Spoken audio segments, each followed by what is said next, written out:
తెలంగాణ రాష్ట్ర వ్యాప్తంగా వర్షాలు దంచి కొడుతున్నాయి. జిల్లాలలో అత్యధికంగా వర్షపాతం కూడా నమోదవుతుంది. మరి ఈ రోజు నుంచి రానున్న 4 రోజుల పాటు తెలంగాణ రాష్ట్ర వ్యాప్తంగా వాతావరణ పరిస్థితులు ఏ విధంగా ఉండబోతున్నాయి, ఏ జిల్లాలకు ఏ కలర్ వార్నింగ్స్ ఇచ్చారు ఏంటి అనేది కూడా అడిగి తెలుసుకుందాము. మనతో పాటు వాతావరణ శాఖ అధికారి ధర్మరాజు గారు ఉన్నారు. మిగతా విషయాలను ఆయన మాటల్లోనే అడిగి తెలుసుకుందాం. నమస్తే సార్. సార్, చూస్తున్నాము గత కొన్ని రోజులుగా కుండపోత వర్షాలు కురుస్తున్నాయి. అయితే ఈ రోజు నుంచి రానున్న 3 రోజుల పాటు తెలంగాణ రాష్ట్ర వ్యాప్తంగా పరిస్థితి ఏ విధంగా ఉండే అవకాశం ఉంది? ప్రస్తుతం కనుక చూసుకున్నట్లయితే తెలంగాణ రాష్ట్రంలో ప్రస్తుతం బంగాళాఖాతంలో కొనసాగుతున్నటువంటి అల్పపీడన ప్రభావం ఒకటి, అలాగే చూసుకున్నట్లయితే ఒక ద్రోణి అనేది ఇటు చూసుకున్నట్లయితే ఈశాన్య అరేబియా మహాసముద్రం నుంచి చూసుకున్నట్లయితే దక్షిణ ఛత్తీస్గఢ్ మరియు ఉత్తర మహారాష్ట్ర నుంచి ఇటు ఒక ద్రోణి అనేది ఈ యొక్క అల్పపీడనానికి అనుసంధానంగా ప్రయాణించడం వల్ల మనకి రానున్న మూడు రోజులు కూడా 16, 17, 18వ తారీఖు వరకు కూడా రాష్ట్రంలో భారీ వర్షాలు నుంచి అతి భారీ వర్షాలు, కొన్ని చోట్ల అత్యంత భారీ వర్షాలు కూడా నమోదయ్యే అవకాశం అయితే కనిపిస్తుంది. సో 18వ తారీఖుని ఈ అల్పపీడనం ఏదైతే బంగాళాఖాతంలో కొనసాగుతుందో అది క్రమేపీ బలహీనపడే అవకాశం కూడా కనిపిస్తుంది. ప్రస్తుతం కనుక చూసుకున్నట్లయితే ఇది పశ్చిమ వాయువ్య దిశగా కదలడం వల్ల మనకి ప్రస్తుతం ఇట్లాంటి వాతావరణం పరిస్థితులు అనేవి ఉన్నాయని చెప్పొచ్చు. సో ఈ రోజు ఏ జిల్లాలకు ఏ కలర్ వార్నింగ్స్ అనేవి ఇచ్చారు, ఎక్కడ అత్యంత భారీ వర్షాలు కురిసే అవకాశం ఉంది అంటారు? ముఖ్యంగా చూసుకున్నట్లయితే ఈశాన్య జిల్లాలు అలాగే ఉత్తర తెలంగాణ జిల్లాలకు ఈరోజు అత్యంత భారీ వర్షాలు అనేవి ఇవ్వడం జరిగింది. సుమారు కనుక చూసుకున్నట్లయితే 7 జిల్లాలకు అత్యంత భారీ వర్ష సూచనలు అనేవి జారీ చేయడం జరిగింది. సో ఇక్కడ చూసుకున్నట్లయితే ఈరోజు రెడ్ కలర్ అలర్ట్స్ కూడా ఇవ్వడం జరిగింది. ఆదిలాబాద్, కొమరంభీం, ఆసిఫాబాద్, అలాగే మంచిర్యాల్, ఇంకా చూసుకున్నట్లయితే జయశంకర్, భూపాల్పల్లి, ములుగు, భద్రాద్రి కొత్తగూడెం, అలాగే చూసుకున్నట్లయితే మహబూబాబాద్, ఈ యొక్క ఆల్మోస్ట్ 7 జిల్లాలకు కూడా ఈ యొక్క అత్యంత భారీ వర్షాలు అనేవి ఇవ్వడం జరిగింది. ఇక్కడ చూసుకున్నట్లయితే సుమారు 21 సెంటీమీటర్ల వరకు కూడా పైబడే ఇక్కడ వర్షపాతం అనేది నమోదయ్యే అవకాశం కూడా కనిపిస్తుంది. వర్ష తీవ్రత కూడా అధికంగా నమోదయ్యే అవకాశం అయితే కనిపిస్తుంది. కాబట్టి ఈ యొక్క జిల్లాలకు ఉత్తర ఈశాన్య జిల్లాలకు మాత్రం ఈ యొక్క రెడ్ కలర్ వార్నింగ్స్ అనేవి జారీ చేయడం జరిగింది. అలాగే సుమారు 8 జిల్లాలకు ఆరెంజ్ హెచ్చరికలు కూడా జారీ చేయడం జరిగింది. ఒక ఉమ్మడి మహబూబ్ నగర్ జిల్లాలు మినహాయించి మిగిలిన జిల్లాలకు కూడా భారీ వర్ష సూచనలు కూడా కనిపిస్తున్నాయి. సో హైదరాబాద్ వ్యాప్తంగా చూసుకుంటే పరిస్థితి ఏ విధంగా ఉండే అవకాశం ఉంది అంటారు? వర్షాలు ఏ సమయంలో కురుస్తాయి అంటారు? ఈ రోజు కూడా చూసుకున్నట్లయితే హైదరాబాద్లో ఎల్లో కలర్ హెచ్చరికలు అనేవి జారీ చేయడం జరిగింది. ఎల్లో కలర్ హెచ్చరిక అనగానే ఇక్కడ వర్షపాతం అనేది సుమారు 1 సెంటీమీటర్ నుంచి 7 సెంటీమీటర్ల వరకు కూడా కొనసాగే అవకాశం కూడా కనిపిస్తుంది.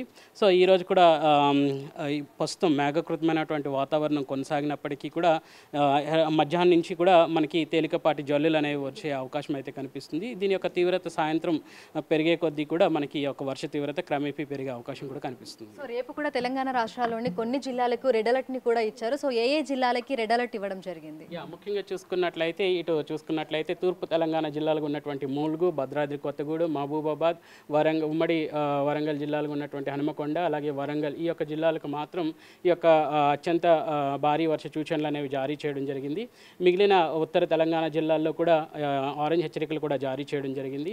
సో రేపు కనుక చూసుకున్నట్లయితే ఈ రోజుతో పోలిస్తే రేపు సిటీలో కూడా వర్ష తీవ్రత అనేది కొంచెం తగ్గినప్పటికీ కూడా ఇటు ఉత్తర అలాగే చూసుకున్నట్లయితే ఈశాన్య తెలంగాణ జిల్లాల్లో భారీ నుంచి అతి భారీ వర్షాలు, కొన్ని చోట్ల అత్యంత భారీ వర్షాలు కూడా నమోదయ్యే అవకాశం కనిపిస్తుంది. తెలంగాణ రాష్ట్ర వ్యాప్తంగా చూసుకుంటే ప్రస్తుతం ఏ జిల్లాలలో మనకు అత్యధికంగా వర్షపాతం నమోదైంది?